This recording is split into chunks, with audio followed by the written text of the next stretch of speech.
Ang Yamashita Gold ay ang sinasabing kayamanan na sinamsam umano sa Southeast Asia ng mga Japanese noong World War II. Ito ay pinangalanan alinsunod sa pangalan ng isang Japanese general na si Tomoyoki Yamashita, isang magaling na heneral na Hapon na binansagan nilang Tiger of Malaya. Dahil sa nagawa nitong sakupin ng Malaya sa loob lamang ng 70 araw mula sa mga British. Ayon sa ilang mga manunulat, ang nasabing kayamanan ay itinago ng heneral sa ating bansa na siyang naging dahilan para maengganyo ang maraming mga treasure hunters mula sa iba't ibang bahagi ng mundo ang nagtutungo sa ating bansa noon at nagbabakasakali na matatagpuan nila ang Yamashita Gold. Ang nasabing kayamanan ay naglaman ng mga usap-usapan sa buong kapuluan, lalo na nga sa mga nakakatanda. May ilan na nagsasabing hindi ito totoo at ito ay isa lamang kwentong bayan. Hanggang noong taong 1988, isang locksmith sa pangalang Rogelio Rojas na nagmula sa Baguio ang nag-claim na natagpuan niya ang kayamanan. Ngunit ayon sa kanya ay inagaw ito sa kanya ng noon ay Pangulo ng ating bayan na si former President Ferdinand Marcos Sr. Ang nasabing usapin ay umabot hanggang sa hukuman ng Hawaii. Samahan niyo po akong balikan ang kwento ng pagkakatagpo ng Yamashita Gold at ang ginawang pagdinig ng hukuman ng Estado ng Hawaii sa kasong isinampa ng Pamilya Rojas at Golden Buddha Corporation laban sa ating dating president na si former President Ferdinand Marcos Sr. Totoo nga ba ang Yamashita Treasure? Bago ko po simulan ang ating story, sa mga bago po sa channel ko, please hit the subscribe button at pakipindot na rin po ang ating notification bell para ma-notify kayo sa mga bago nating upload na videos. Ilang dekada mula nang matapos ang World War II, ay naging laman ng mga usap-usapan ang tungkol sa kinaroroonan ng mga kayamanan na kinamkam umano ng mga sundalong Hapon sa lahat ng bansa na kanilang sinasakop. Ayon sa matatanda na nakaabot sa nangyaring digmaan, ay napilitan si General Tomoyoki Yamashita na ibaon ang kayamanan sa isang underground caves at tunnel sa norte at babalikan na lamang ito pagkatapos ng digmaan. Ngunit dahil sa nakubkob na noon ng Amerikano ang ating bansa, ay napilitan ng mga Hapon na sumuko at si General Tomoyoki Yamashita ay hinuli ng mga US forces at na-convict dahil sa mga krimeng sanhi ng digmaan. Si General Tomoyoki ay na-execute noong 1946. The Commission finds you guilty as charged and sentences you to death by hanging. At sa kanyang pagkamatay ay sinama niya hanggang sa kanyang libingan ng sikreto kung saan itinago ang mga ginto na tinawag nilang Yamashita Treasure. Hanggang sa ang isang teenager pa noon na si Rogelio Rojas ay magkaroon ng interes sa nasabing ginto, lalo na nga nang makilala niya ang isang Japanese man na nagkwento sa kanya na ang ama nito ay dating nagsilbing sundalo sa hukbo na pinamunuan ni General Yamashita noong digmaan. Ayon dito, ay nasa bansa siya dahil sa sinubukan nila na hanapin ang ginto ngunit nabigo sila. At bago pa man ito umalis at bumalik ng Japan, ay ibinigay nito kay Rogelio ang isang drawing ng mapa kung saan ay maaaring matatagpuan ang hinahanap na treasure. Isa pang lalaki ang nakilala ni Rogelio na nag-claim na nagtrabaho siya noon bilang interpreter ni General Yamashita. At sinabi na to na minsan na siyang isinamin ng heneral sa loob ng isang tunnel somewhere in Baguio, kung saan ay nakita niya ang mga kahon na punong-puno ng ginto at silver. Kasama nito ang isang gintong statue ng Buddha. Dahil sa paglipas ng panahon ay madami na ang nagbago sa Baguio. Kaya naman mariin na pinag-aralan ni Rogelio Rojas ang drawing ng mapa at mga posibleng tunnels na matatagpuan sa lalawigan hanggang noong taong 1970. Siya kasama ang 27 grupo ng mga treasure hunters ay nagsimulang maghukay sa isang lumang minahan sa likod ng Baguio Hospital. Ayon sa kanya, ay inabot ng 7 buwang paghuhukay bago nila nagawang makagawa ng opening sa isang underground tunnel kung saan ay nakahukay sila ng mga bayonets at baril. Ganun din ang buto ng tao na nakasuot pa ng uniform ng isang Japanese army. At doon ay nakadiskubre sila ng isang kwarto na may taas na 1.8 meters at haba na 9 meters. Punong-puno ito ng mga kahon at nang kanyang buksan ng isa sa mga kahon ay nakakita siya ng 24 pieces na mga gold bars at isang kulay ginto na statue ng isang Buddha. Nakatayo ito at may taas na 90 cm at estimated na bigat na 1 tonelada. Ayon sa kanya ay 10 silang mga kalalakihan ang nagbuhat sa statue at isang kahon ng ginto na idinala nila sa kanyang bahay. Nang maibaba ito sa kanilang tinitirhan, ay tsaka niya napag-alaman na ang ulo ng statue ay naaalis at ang loob nito ay punong-puno ng mga diamante. Bago nila muling balikan ang mga natitirang kahon, ay napagdesisyonan nila na ibenta muna ang naunang mga gold bars at statue ng Buddha na una na nilang nakuha. Kaya naman agad na naghanap si Rogelio ng buyers sa mga nasabing gold bars. At nagawa niyang makakakilala ng 3 mga prospective na buyers. Ang isa sa mga ito ay ginawa pang i-examine ng statue ng Buddha at diniklara na ito ay gawa sa 22 karat na ginto. Isa pang buyer sa pangalang Joy Oihara ang nag-alok kay Rogelio na babayaran niya ang gintong statue ng halagang 1 milyong piso na may equivalent na $2 million sa taong kasalukuyan. Ngunit makalipas lamang ang ilang araw, ay may 8 kalalakihan na armado at nakasuot ng military uniforms ang dumating sa kanyang tirahan. Ayon sa kanya, ang mga ito ay walang dalang search warrant, ngunit pilit itong pumasok sa kanilang tahanan at kinuha ang gintong Buddha. Ang 17 natitirang gold bars, samurai sword at coin collection, maging ang alkansya ng kanyang mga anak ay kinuha din at binugbog ng mga ito ang miyembro ng pamilya. Huli na nang malaman niya na ang buyer na si Oihara ay nakatira sa bahay ni Josefa Marcos, ang ina ni former President Ferdinand Marcos Sr. Ayon kay Rogelio, ay si former President umano mismo ang nag-utos sa ginawang raid sa kanilang tahanan nang malaman nito ang tungkol sa Golden Buddha mula kay Oihara.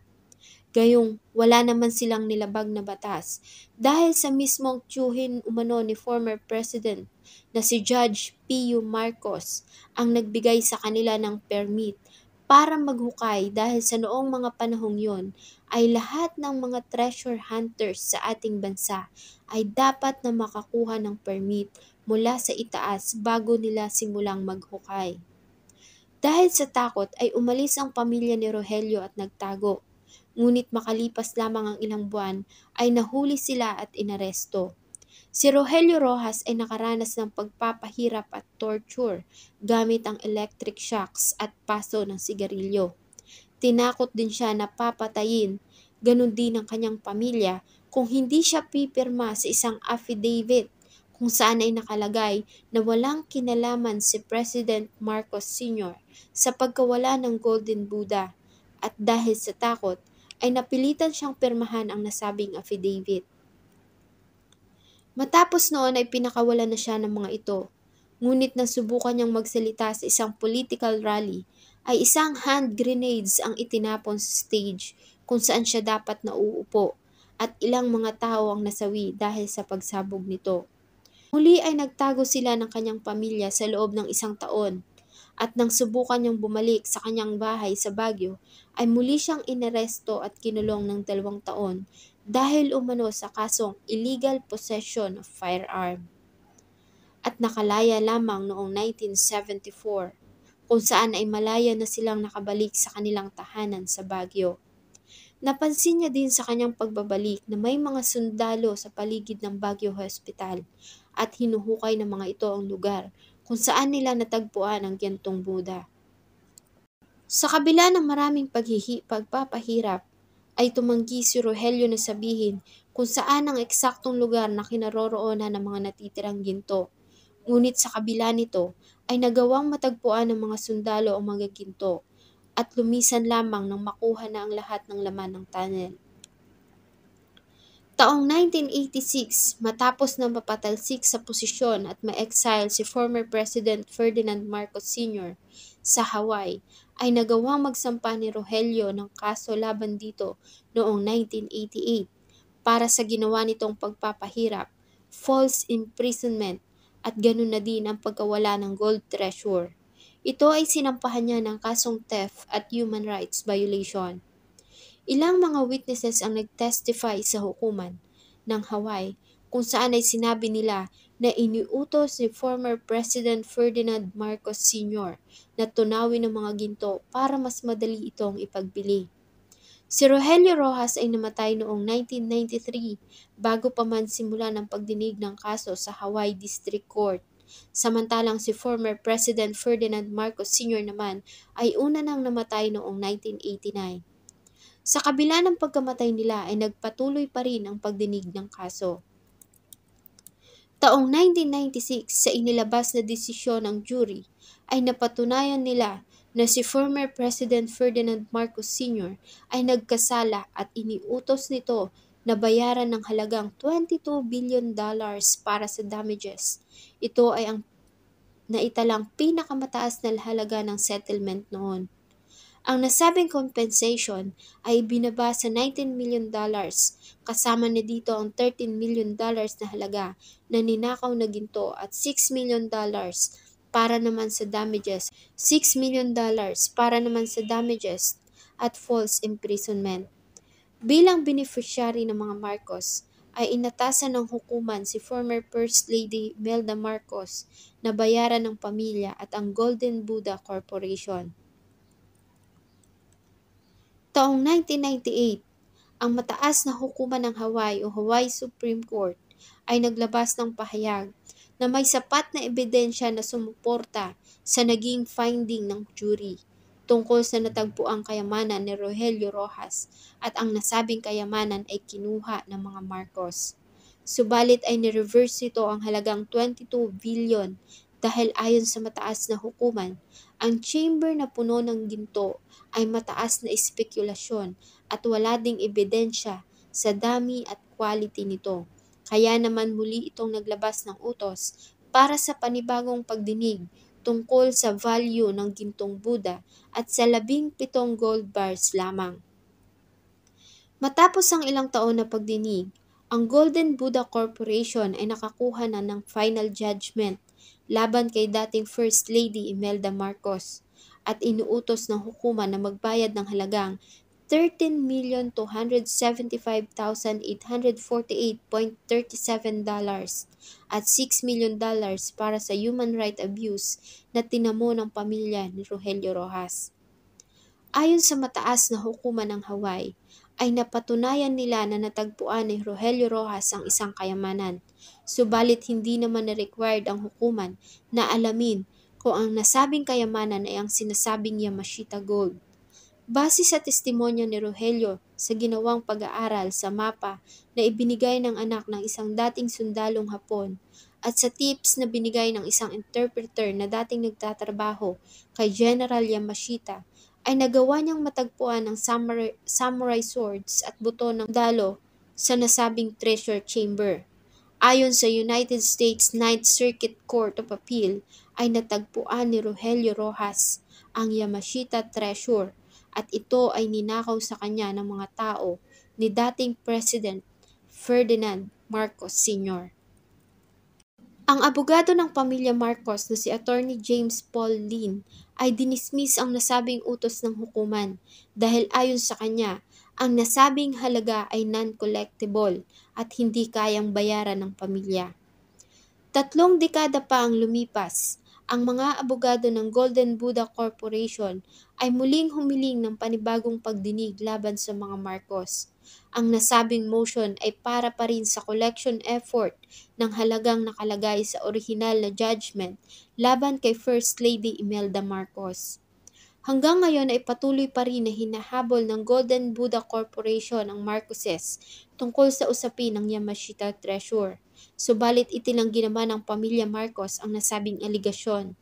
Kung matatandaan sa isang pahayag noong 1992, ay sinabi ni former First Lady Imelda Marcos na may natagpuang kayamanan ang kanyang asawa.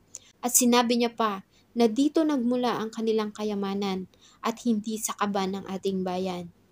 Gayunpaman ay hindi niya naman kinumpirma kung ang nasabing kayamanan ay ang Yamashita Gold na nahukay ni Rogelio Rojas at ng mga kasamahan nito sa Baguio. Money because I saw this gold already in his home. You were rich even before you became He was rich. leaders of the country. He was rich. Oh, definitely. Sana po ay nagustuhan niyo ang isang makasaysayang kwento na akin pong ibinahagi. Marami pong salamat sa patuloy na pagtangkilik sa akin pong mga videos. Huwag niyo din pong kalimutang mag-iwan ng inyong saloobin at suggestion sa atin pong comment section. Thank you so much po and see you on my next video.